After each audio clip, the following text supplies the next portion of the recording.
نحمده ونصلي ونسلم على رسوله الكريم اما بعد فاعوذ باللہ من الشیطان الرجیم بسم اللہ الرحمن الرحیم۔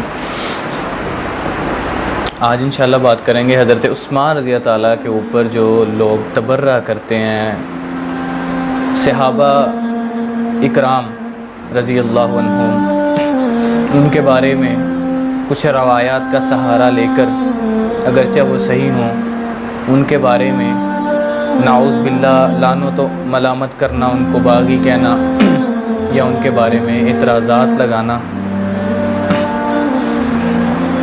یہ چیز انسان کو اسلام سے دور کر دینے والی ہے۔ اسی سلسلہ میں ایک حدیث تھی جو ذکر کرنی تھی۔ ترمذی، جامعہ ترمذی میں امام ترمذی رحمہ اللہ جو حدیث کو لے کے آئے ہیں، حدیث نمبر ہے 3706، 3706 نمبر۔ ایک مصری جو تھا وہ مکہ میں آ کر اس نے دریافت کیا کہ عبداللہ بن عمر سے ملنا چاہتا ہوں، وہ کون ہے؟ کچھ لوگ بیٹھے تھے۔ پہلے اس نے کہا کہ قریش کون ہے، اہل قریش کہاں ہے؟ تو اہل قریش سے جا کے اس نے پوچھا حضرت عبداللہ بن عمر کے بارے میں۔ عبداللہ بن عمر جب کو اس نے پا لیا، اس شخص نے جو مصری تھا، تو اس نے سوال کیا، کہتا ہے کہ میں آپ سے حضرت عثمان کے بارے میں کچھ سوال کرنا چاہتا ہوں، جن میں سے پہلا سوال یہ تھا کہ کیا حضرت عثمان رضی اللہ تعالیٰ بدر والے دن بدر میں موجود نہیں تھے؟ حضرت عبداللہ بن عمر رضی اللہ تعالیٰ فرماتے ہیں موجود نہیں تھے، آپ نے صحیح کہا۔ دوسرا سوال کرتا ہے، کہتا ہے میں آپ سے پوچھنا چاہتا ہوں کہ احد والے دن بھی حضرت عثمان رضی اللہ تعالیٰ بھاگ گئے تھے؟ تو عبداللہ بن عمر رضی اللہ تعالیٰ نے جواب دیا جی ہاں درست بات ہے۔ پھر اس کے بعد تیسرا سوال اس نے کہا کہ اہل بیت جب بیعت رضوان ہوئی اس موقع پر بھی حضرت عثمان رضی اللہ تعالیٰ وہاں پہ موجود نہیں تھے، یہ بات سچ ہے؟ تو عبداللہ بن عمر رضی اللہ تعالیٰ فرماتے ہیں یہ بات سچ ہے۔ اب حضرت عبداللہ بن عمر رضی اللہ تعالیٰ جواب دیتے ہوئے کہتے ہیں اب تین جواب تم نے تین اعتراض جو حضرت عثمان رضی اللہ تعالیٰ جیسی معتبر شخصیت پہ لگائے ہیں، ذرا ان کے جواب بھی سنتے جاؤ۔ عبداللہ بن عمر رضی اللہ تعالیٰ فرماتے ہیں کہ پہلا رہا بدر کا مسئلہ، تو وہ صحیح روایات سے ثابت ہے کہ آپ صلی اللہ علیہ وسلم نے خود ڈیوٹی لگائی حضرت عثمان کی کہ میری بیٹی حضرت عثمان رضی اللہ تعالیٰ کی بیوی بیمار ہے، تو نے اس کی عیادت کے لیے اس کے پاس رہنا ہے۔ آپ صلی اللہ علیہ وسلم فرما رہے ہیں، خود آپ صلی اللہ علیہ وسلم فرما رہے ہیں کہ تو میری بیٹی کے پاس موجود رہے گا، جنگ بدر میں میرے ساتھ نہیں آئے گا، اللہ تعالیٰ تجھے جہاد کا ثواب یہیں پہ عطا کر دیں گے۔ یہاں تک آپ نے فرمایا کہ تجھے مال غنیمت میں حصہ بھی دیا جائے گا۔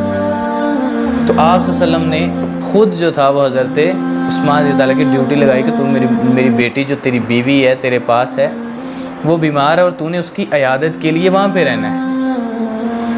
پہلا اعتراض جو مسئلہ وہ حل ہو گیا۔ دوسرا، آپ صلی اللہ علیہ وسلم نے احد پر جو صحابہ تھے یا حضرت عثمان کے بارے میں کہا جاتا ہے کہ وہ بھاگ گئے ہیں، تو حضرت عبداللہ بن عمر فرمانے لگے وہ اللہ تعالیٰ نے ان کو معاف کر دیا۔ قرآن کی واضح آیات بتا رہی ہیں کہ اللہ تعالیٰ نے صحابہ کو معاف کر دیا۔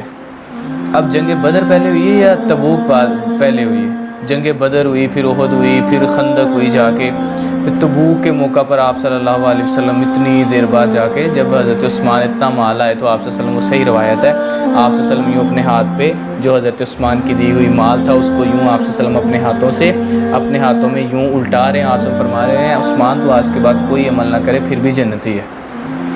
تو یہ مسئلہ بھی حل ہو گیا کہ جب اللہ تعالیٰ نے حضرت عثمان رضی اللہ تعالیٰ کو ان سے ہوئی غلطی کو معاف کر دیا، اور آج 15 یا 1550 1600 سال بعد جا کے میں اور تم اس کھیت کی مولی ہے، میری اور تمہاری کیا اوقات ہے کہ حضرت عثمان کے بارے میں کوئی بات کریں ہم؟ کیا ہمارا ان جیسا ایمان ہے؟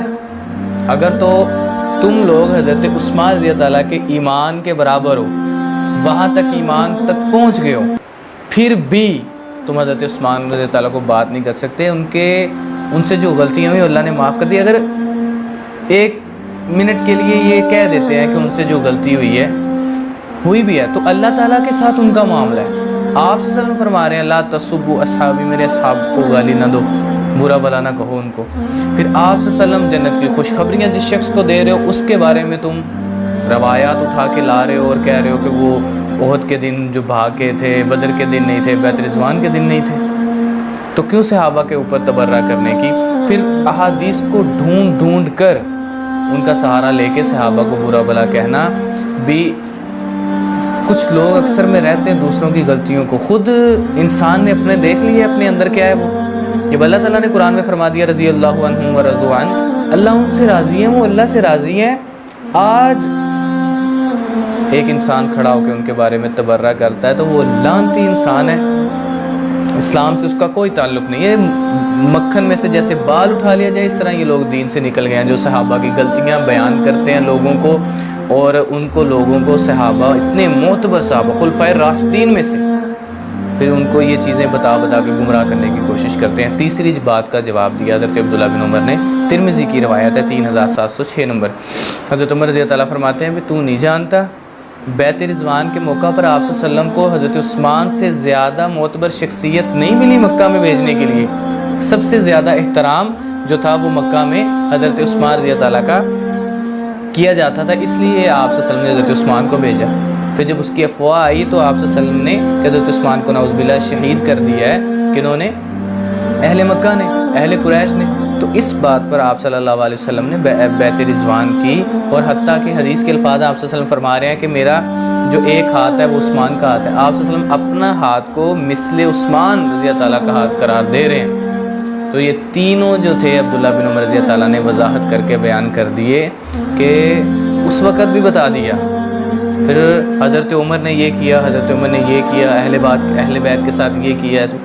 میں اور آپ کون ہیں صحابہ کے بارے میں ان کی غلطیاں چھوٹی چھوٹی پکڑ کے لوگوں کو بیان کر کے ان کے بارے میں وہ ایسے تھے وہ ایسے تھے. اللہ تعالیٰ نے ان سے کوئی غلطی ہوئی ہے تو ان کو معاف کر دی ہے. پھر یہ کہنا کہ وہ صحابی تھا، وہ صحابی نہیں تھا، وہ صحابی تھا، وہ صحابی نہیں تھا، تو اگر آپ تنقید چاہتے ہیں تو پھر آپ کے پاس اسلام تو نہ ہوا.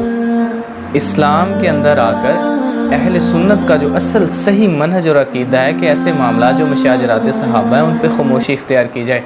اگر آپ ان کے آپس کے جھگڑوں کو بیان کریں گے تو خود بخود جو خلش ہے وہ انسان کے دل میں پیدا ہونی شروع ہو جاتی. تو آج کل ہم یہ دیکھ رہے ہیں سلسلہ بہت عروج پکڑ چکا ہے کہ لوگ صحابہ کرام رضی اللہ اجمعین جو ہیں ہم ان کے بارے میں تبرہ کر رہے ہیں، ان کو برا بھلا کہہ رہے ہیں، لوگوں کو اس چیز کی آگاہی دی جا رہی ہے وہ خلافت لے گئے، اہل بیت کا انہوں نے حق مار دیا. تو یہ بہت بڑا پرفتن دور ہے، بہت بڑا. اللہ تعالیٰ سے دعا ہے کہ اللہ تعالیٰ ہمیں ان بڑے فتنوں سے بچنے کی اور ان کو سمجھ کر ان کے خلاف لڑنے کی اللہ ہمیں توفیق عطا فرمائے. وآخر دعوانا الحمدللہ رب العالمین. السلام علیکم ورحمۃ اللہ.